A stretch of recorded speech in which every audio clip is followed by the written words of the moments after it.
প্রাচীন মিশরের মানুষ মনে করত নীলনদ কেবল তখনই পানি দেয় যখন তাকে একজন সুন্দরী কুমারী মেয়ে উপহার দেওয়া হয়।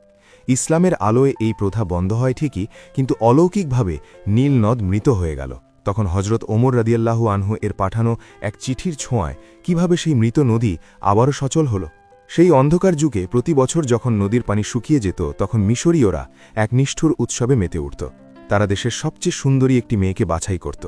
তারপর তাকে মূল্যবান অলঙ্কার আর রাজকীয় পোশাকে সাজিয়ে জ্যান্ত অবস্থায় নদীর উত্তাল ঢেউয়ে নিক্ষেপ করত। তাদের বিশ্বাস ছিল এই বলিদানের ফলেই নদী আবার কানায় কানায় ভরে উঠবে। যুগের পর যুগ ধরে এভাবেই অসংখ্য নিরপরাধ প্রাণ কেড়ে নিয়েছে এই কুসংস্কার। সময়ের নিয়মে ইতিহাসের চাকা ঘুরল। হজরত অমর রদিয়াল্লাহু আনহুয়ের খেলাফতকালে সেনাপতি অমর ইবনুল আস রদিয়াল্লাহু আনহু মিশর জয় করলেন। ইসলামের সাম্য আর মানবতার আলো পৌঁছল পিরামিডের দেশে। যখন আমর ইবনুল আস রদিয়াল্লাহু আনহু এই নিষ্ঠুর প্রথার কথা জানতে পারলেন, তিনি শিউরে উঠলেন। ইসলামে যেখানে একটি পিঁপড়েকে অকারণে মারা নিষেধ, সেখানে মানুষের প্রাণ এভাবে বিসর্জন দেওয়া কোনোভাবেই মেনে নেওয়া সম্ভব ছিল না। তিনি তৎক্ষণাৎ এই প্রথা কঠোরভাবে নিষিদ্ধ করে দিলেন। প্রথা বন্ধ হওয়ার পর শুরু হলো এক কঠিন পরীক্ষা। ওই বছর অলৌকিকভাবে নীলনদ পুরোপুরি শুকিয়ে গেল। ধুধু বালুচর আর কঙ্কালসার নদীর বুক দেখে মানুষের মনে ভয় জেঁকে বসল। কুসংস্কারাচ্ছন্ন মানুষগুলো বলতে শুরু করল, বলি দেওয়া বন্ধ হয়েছে বলেই নীলনদ তার পানি থামিয়ে দিয়েছে। চারিদিকে হাহাকার পড়ে গেল। ফসল ফলানো অসম্ভব হয়ে পড়ল। দেখা দিল চরম দুর্ভিক্ষ। উপায় না দেখে মানুষ মিশর ছেড়ে অন্য দেশে চলে যাওয়ার প্রস্তুতি নিতে শুরু করল।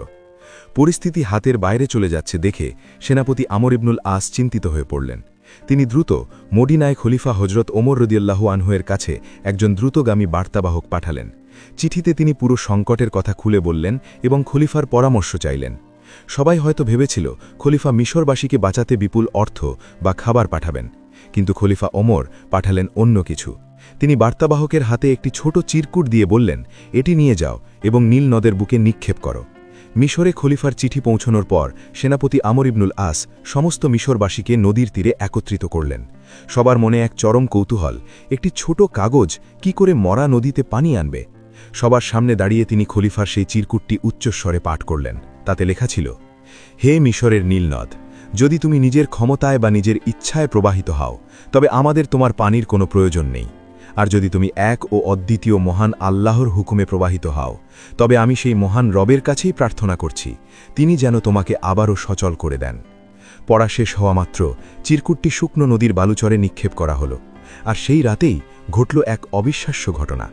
পরের দিন সকালে মিশরবাসী ঘুম থেকে উঠে দেখল নীলনদ আগের চেয়েও তীব্র বেগে গর্জন করে বয়ে চলেছে। এক রাতের ব্যবধানে নদীটি প্রায় ১৬ হাত গভীর পানিতে কানায় কানায় ভরে উঠল। খলিফা ওমরের সেই একটি চিরকুট মিশরের বুক থেকে হাজার বছর পুরনো কুসংস্কারকে চিরতরে মুছে দিয়েছিল। মানুষ বুঝতে পারল, নদী বা প্রকৃতি কোনো উপাস্য নয়, বরং এরা সবাই মহান স্রষ্টার হুকুমের গোলাম। জঘন্য নরবলি প্রথা ইতিহাস থেকে বিদায় নিল এবং নীলনদ আজও আল্লাহর হুকুমে মিশরের তৃষ্ণা মিটিয়ে চলেছে।